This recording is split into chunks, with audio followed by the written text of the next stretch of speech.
Danes je bila 336. seja Ekonomsko-socialnega sveta, bila je pa tudi prva v tem mandatu in prva po dolgem času.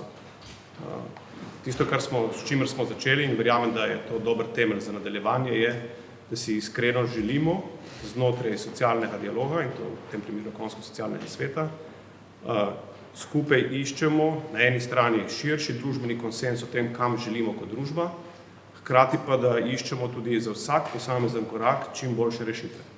Verjamemo, da bomo tega lahko prišli takrat, ko bomo imeli čim bolj iskreno razpravo o različnih izhodiščih do istih problemov. To je bilo najbolj osnovno, najbolj pomembno sporočilo.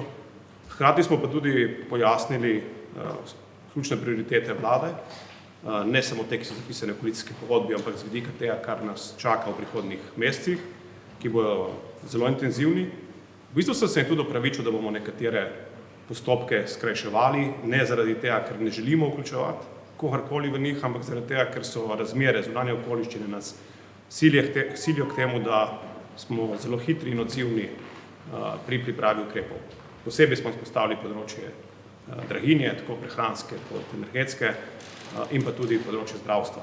Tako izhodne strategije za COVID, kot tudi interventna zakona za skrajševanje čakalnih vrst, kot dve področji, kjer bomo morali iti hitreje, kot bi si moče želeli, in kjer bomo poskušali vključenost vseh partnerjev doseči na neke malo manj konvencionalne načine. Kakšen je vaš vtis, recimo po tem prvem današnjem, recimo spoznavnem srečanju, kakšen je vaš vtis po zdaj videnem, slišanem, kar ste se pogovarjali? Vtis je samo ta, da se moramo čim več pogovarjati. Jaz se bom potrudil, da se bom udeleževal teh sej čim večkrat, ker bolj, ko se bomo pogovarjali, bolj se bomo poznali, in ko se enkrat poznaš, si lahko zaupaš, in ko si zaupaš, imaš šele temelj, da gradiš skupaj neke rešitve. Tako da, vtis je čisto v redu. Koliko časa bo torej trajal zdajšnji socialni dialog? Po moje 2 mandata, najmanj. Kaj pa mogoče prve kritike na to? Omenili ste sicer, da določene stvari ne boste mogli diskutirati dolgo časa, ne? Ena kritika je že letela na interventni zakon. To sem pojasnil. Pojasnil sem, da žal zaradi razmer, ne zaradi naše izbire, zaradi razmer je kar nekaj zakonov bilo po nujnem postopku v parlamentu, bil je na primer zakon o nalezljivih boleznih z istega področja, bil je zdaj interventni zakon o skrajševanju čakalnih vrst, bil je zakon 8. marca.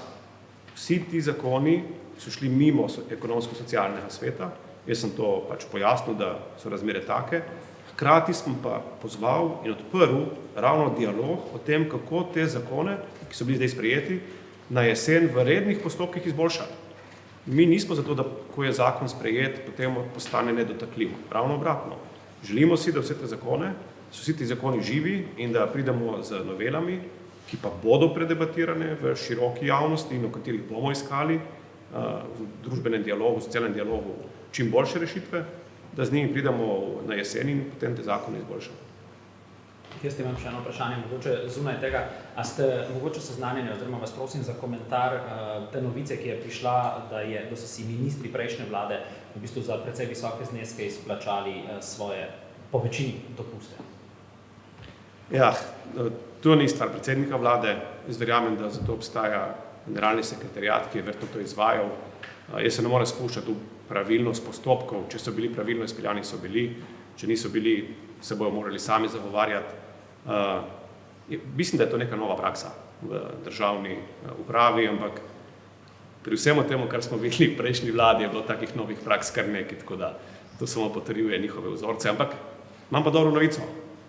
Ni jih več tukaj, tako da s temi praksami ne bomo nadaljevali.